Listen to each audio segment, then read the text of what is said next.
निर्णायक फैसला, ये मुहिम जो राहुल गांधी जी ने जिसकी शुरुआत की है, अब पूरे देश के लोग, सब राजनीतिक दल इससे जुड़ चुके हैं। जब तक दूध का दूध, पानी का पानी नहीं होगा, ये आंदोलन चलेगा।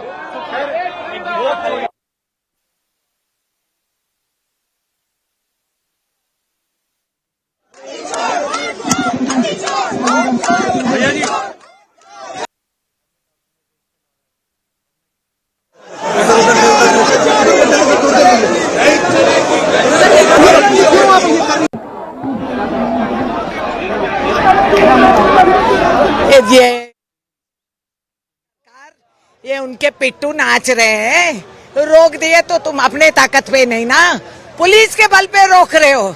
बेटा आवाज तो बुलंद रहेगी, तुम कहीं भी रोक दो, हमारी आवाज हम बुलंद।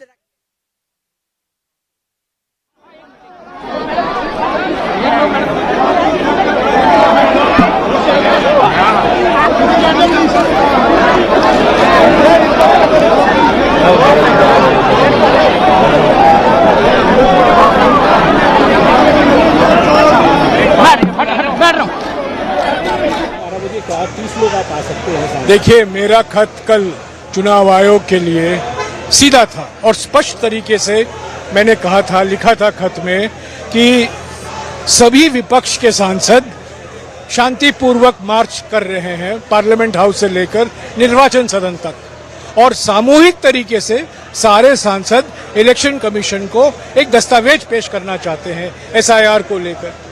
यही हमारी मांग थी और मैंने कल दोपहर को चुनाव आयोग को ये खत लिखा था। अफसोस की बात है कि चुनाव आयोग जो अभी चुनाव आयोग बन गया है, उस खत का जवाब नहीं देती है और अभी कहती है कि सिर्फ 30 सांसद आ सकते हैं। हमारी मांग थी कि सारे विपक्ष के सांसद सामूहिक ढंग से उनको एक दस्तावेज पेश करें। अभी हमें यहीं रोका गया है, निर्वाचन सदन तक हमें चलने नहीं दी जा रही है। तो ये तो यही तो पार्लियामेंट के सामने, संसद के सामने संसद की हत्या हो रही है। हम फैमिली प्लानिंग और उनसे भी पूछना चाह रहे हैं कि अधिक संख्या में लोग यहाँ बढ़ावा कैसे हो गए इन लोगों का। बड़ा विचित्र भाषा है, और कहीं नहीं है और कोई कॉन्स्टिट्यूएंसीज में नहीं है। तो ये हुआ क्या? हम सवाल ये पूछ रहे, जवाब उसका दे दीजिए कि इतने सारे परसेंटेज का वोट का बढ़ावा इतना कम समय में कैसे हुआ। इसका जवाब नहीं देते, कहते कॉन्स्टिट्यूशनल अथॉरिटी। अरे भाई, हम उस अधिकार के बारे में पूछ रहे जो संविधान ने आम इंसान को दिया, वोट का हक। तो वो उसका क्या हुआ, वो उसका सवाल पूछ रहे, जवाब तो दे। इसी के लिए आप लोग प्रोटेस्ट करने जा रहे हैं? जी, हमारा वोट का चोरी हो रही है, रातों रात वोट हटा देते हैं, खत्म कर देते हैं, तो हम इसी का सवाल कर रहे हैं। मेरी शक्ल को नहीं, इसको देखिए, ये देखिए, इसमें कुछ बोलने की जरूरत है? पूरा लिखा हुआ है, ऑथेंटिक है। देखिए आप लोग,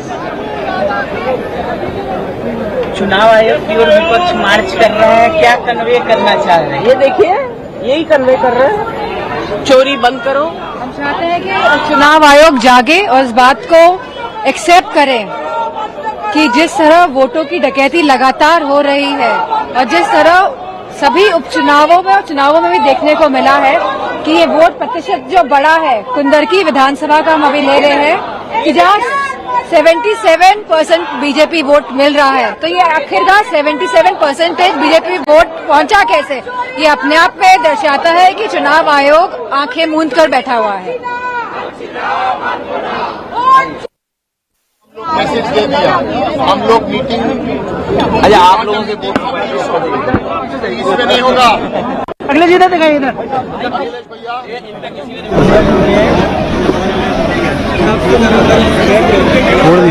और देखो, इधर से देख लो, रुक जाए यार।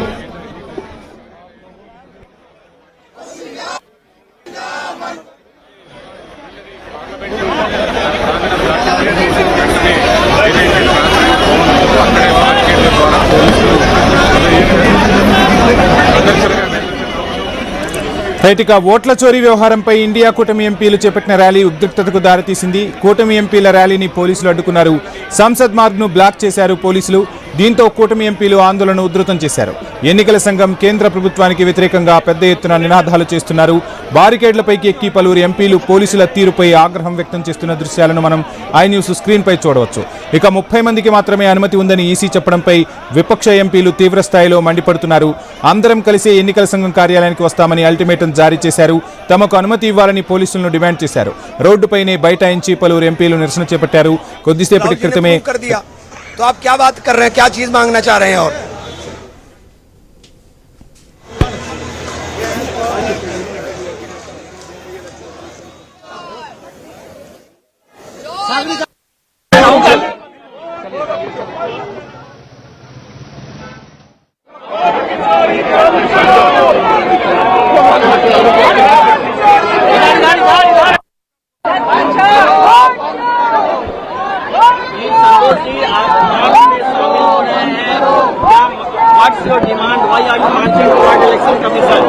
No, the election commission is acting as a weapon in the hands of government.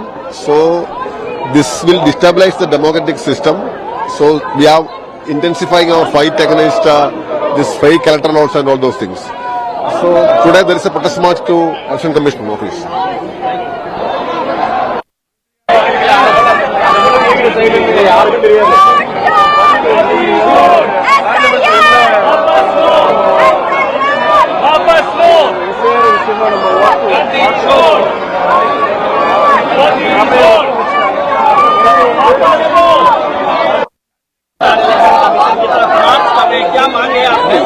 हमारी मांग है कि वोटों की चोरी और लोकतंत्र की हत्या बंद हो और एसआईआर वापस ली जाए।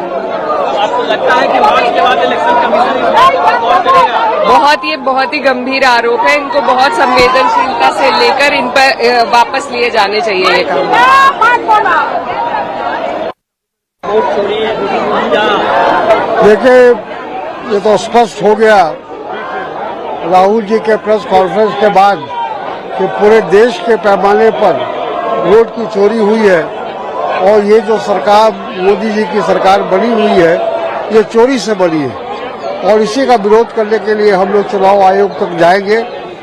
हम लोगों की बात नहीं सुनी जा रही है, पार्लियामेंट के अंदर नहीं सुनी जा रही है, पार्लियामेंट के बाहर नहीं सुनी जा रही है। ये लोकतंत्र के लिए बहुत ही चिंता का विषय है कि चोरी से सरकार बन रही है।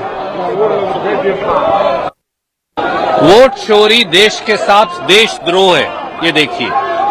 और इस देशद्रोह में जो दोषी हैं समेत चुनाव आयोग के मुख्यतम अधिकारियों के उनको सजा मिलनी चाहिए, क्योंकि ये हमला आम व्यक्ति पर है, वन मैन वन वोट के प्रिंसिपल पर है। ये हमला हर उस व्यक्ति पर। यही हमारी मांग थी और मैंने कल दोपहर को चुनाव आयोग को ये खत लिखा था। अफसोस की बात है कि चुनाव आयोग जो अभी चुनाव आयोग बन गया है उस खत का जवाब नहीं देती है और अभी कहती है कि सिर्फ 30 सांसद आ सकते हैं। हमारी मांग थी कि सारे विपक्ष के सांसद सामूहिक ढंग से उनको एक दस्तावेज पेश करें। अभी हमें यहीं रोका गया है, निर्वाचन सदन तक हमें चलने नहीं दी जा रही है। तो ये तो यही तो पार्लियामेंट के सामने, संसद के सामने संसद की हत्या हो रही है। Being stopped over here only the parliament seat, we are not being allowed to march towards the to ECI. Although the ECI is saying that we are agreed to meet to a delegation of 30 MPs. So how do you see this? So look, for me the issue is very simple. Rahul ji has raised some serious questions. They deserve serious answers. The Election Commission, I believe, not only has a responsibility to the nation, but it has a responsibility to itself. That there should not be any doubts left in the minds of the public about this entire credibility of our elections. The elections matter to the whole country. And our democracy is too precious to be jeopardized by doubts about whether there is duplicate voting, whether there are multiple addresses, whether there are fake votes. All of this and manipulation is the worst case scenario. But if there are doubts in people's minds, they should be addressed. There may be answers available to these questions, but those answers must be provided credibly. That is my only request, that the Election Commission should take the questions and address them. rather than insisting on formalities. Do you think some credibility has gone down of ECI because opposition is raising questions? They are not getting answers. Naturally, as long as there are doubts in the minds of people about the fairness of the elections, that is harming the credibility of the Election Commission. As long as those doubts are removed, then the Election Commission's credibility can be regained. So the Election Commission's own interest lies in addressing these questions.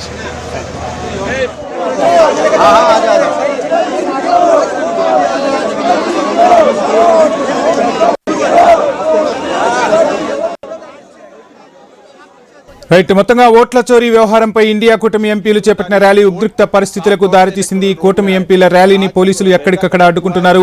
Sansad Marg ను పూర్తిగా black చేసిన పరిస్థితి. దీంతో కూటమి ఎంపీలు ఆందోళనను ఉధృతం చేశారు. ఎన్నికల సంఘం కేంద్ర ప్రభుత్వానికి వ్యతిరేకంగా పెద్ద ఎత్తున నినాదాలు చేశారు. బారికేడ్లపైకి ఎక్కి పలువురు ఎంపీలు పోలీసుల తీరుపై ఆగ్రహం వ్యక్తం చేస్తున్న దృశ్యాలను మనం చూస్తున్నాం. ఇక ఇదే అంశానికి సంబంధించి డీటెయిల్స్ అందించేందుకు మా ప్రతినిధి ఏవై స్వామి జాయిన్ అవుతున్నారు. స్వామి, చూస్తున్నాం మొత్తంగా 300 మంది ఎంపీలు కదం తొక్కారు. ఎన్నికల సంఘాన్ని కలవాలని చెప్పి పట్టుబడుతున్న దృశ్యాలు మనం చూస్తున్నాం. ఇక కొంతమంది ఎంపీలు బారికేడ్లను సైతం లెక్క చేయకుండా దూకుతున్న పరిస్థితులు కనిపిస్తున్నాయి. సో ఎలా చూడాలంటారు ఈ వ్యవహారాన్ని? మరోవైపు ఎన్నికల కమిషన్ 30 మంది రావాలని జయరాం రమేష్ కు లేఖ రాసింది. ఫుల్ డీటెయిల్స్ ఏంటి?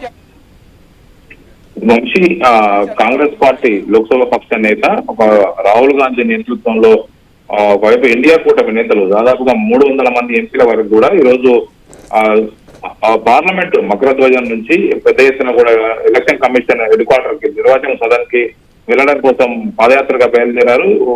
దేశవ్యాప్తంగా ఓటు చోరీ పేరుతోటి కేంద్ర ఎలక్షన్ కమిషన్ ఎన్డీఏ సర్కార్ కు వివిధ రాష్ట్రాల్లో అనుకూలంగా వివరిస్తుందని చెప్పేసి రాహుల్ గాంధీ ఆరోపిస్తున్నారు.